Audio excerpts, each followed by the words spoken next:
Hi everybody, welcome to the channel for a new video. Since I received positive feedback on the last matchup analysis video that I did, I decided to do another one because we are playing another training round against a national team, this time against Poland, and I'm paired against Azurix, their AOS player, so Empire of Sonnstahl.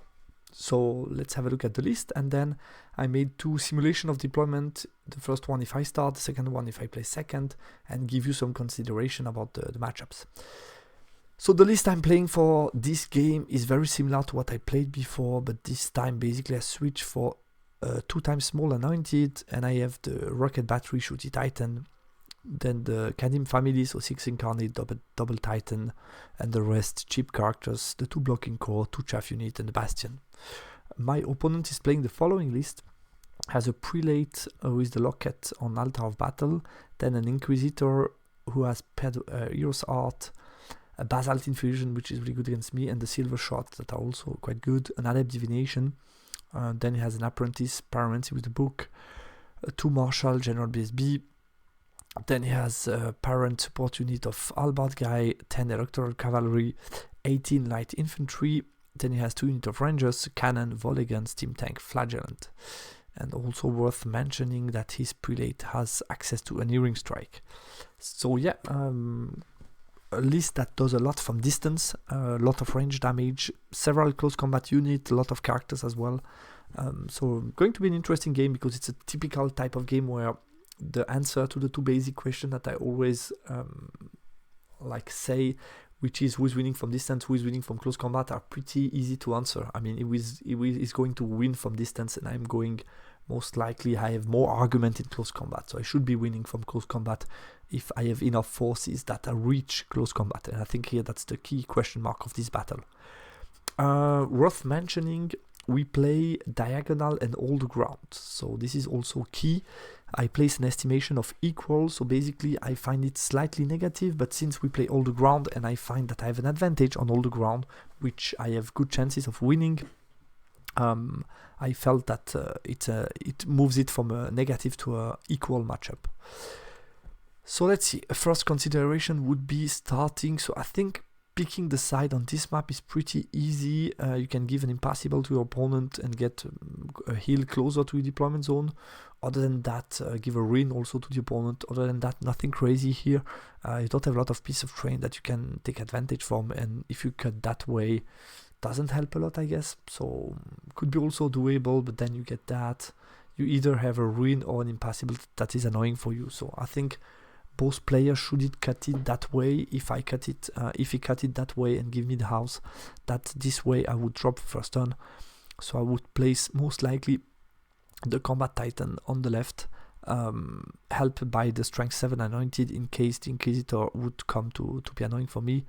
Then the incarnate on the strong flank to be able to push some slaves, the bastion, the infernal warrior, the paired weapon, anointed. I think those 3 units would be around the middle no matter what, and then slaves and the rocket guy. We could debate which titan needs to go where. Could be also the other way around, to be honest. Could be also very decent, I guess.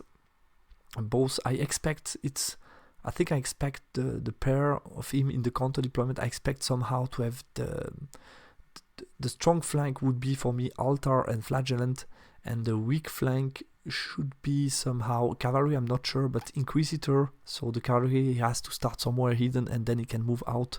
So that's definitely the kind of position I would be looking at with my anointing to make sure I cannot escape line of sight.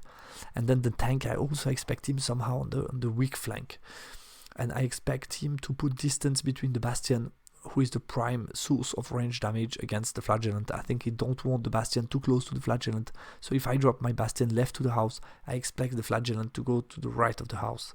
So, but that's why also having the combat titan here could be really decent, because I could push hard somewhere here.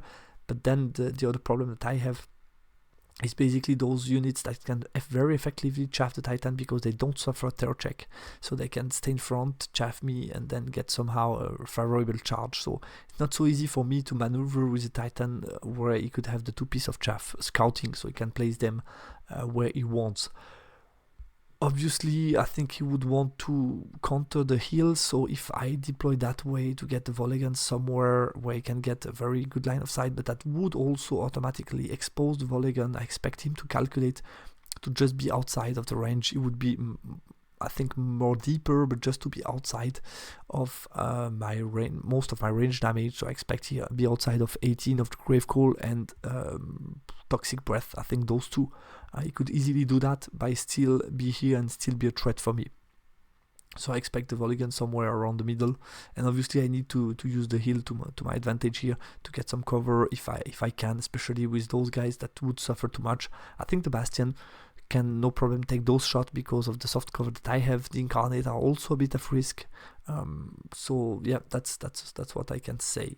So if I start, that would be something, as you can see, quite symmetric with left and right, and then somewhere the Anointed that can get, I hope, into favorable position. Obviously my two strengths are those two blocks that should be able to push up the map and then set up counter charges. I would also try to send very quickly the slaves toward the front line, and here delay somehow the engagement with the flagellant and try to get them to do to them some damage, which is not so easy. If he plays them well, it could be kind of hard, which is why I would like maybe what I like about having the Fighty Titan here. It brings me a good answer to the altar, and it also allows me to march a bit outside and then make harder for divination to target me, and at the same time with March 14 try to get a minimized contact on the flagellant and be more annoying to stomp them and so on. So that's something I could take advantage of, send those guys forward and move sideways with the Titan, but then I get shot at by a lot of stuff. Get an Earring Strike also will be somehow in range. If I get Titan in both flank, he's going to get somehow an Earring Strike. So I think if I have a Titan more mobile on the weak flank, maybe it's to my advantage, because then I can really push hard laterally. And here for the steam tank, I think if I have the rocket guy that can move here, get some shots, plus then the strength 7 Anointed should be enough, and also Incarnate can support if needed. So I think that would be plenty of strength to get rid of the tank on the left, and then I could have the mobile Kadim on the weak flank, I think, which makes a bit more sense. So that would be an idea. Let's now speak about if I win the side. So obviously I give him the house. He would most likely drop for first turn. I would expect something like that, which is the big brick next to the house, some smaller scoring, and then the cavalry, all three around the middle. Again, this hill, which is really important. Then on the strong flank, again with the altar, I think altar and flagellant here on the right flank, strong flank pushing. Then getting his magic somewhere. I expect the altar to be close to them to give them hatred, and also to the main block. I think that would be a position that we can expect from the altar. Get maybe one War Machine within the ruin and the other one here to zone me in the middle and push me back. I expect if he can start, I expect the Voligan on the starting line, and if he doesn't start, to be further in the back. I think here in my counter deployment ideas, obviously the scout here on one flank or the other, I think are the main position that can get. It's out of my range damage, so I cannot panic check him easily, I cannot terror check him, so I think no matter what, the rangers should be in the flank. Here I think first of all deny the ranger scouting in the forest and be able to be very aggressive, so I can do that easily by placing the slave. Then the only unit that could be in the open should be slave and bastion. They can take easily shot from Voligan or something else. Then here an easy choice, we have the divination corner on the right side of the house, so I could easily place my two titan on the left. I don't know if they should be that close or maybe one more to the left and so on. We can debate about that, but definitely the titan on the other part of cannon and divination would be really great. At least early on it minimizes a lot what he can do. I think I can pretty much make sure, maybe I can make sure that the cannon doesn't see me at all. I can probably get a line of sight on something, but at least it should be long range and no +1 because of the cover. So it should be a cannon shot on a 5-up and no divination, which would be really nice. Kadim Incarnate has a support pieces, but outside the range of the Voligan, so basically like a staying piece.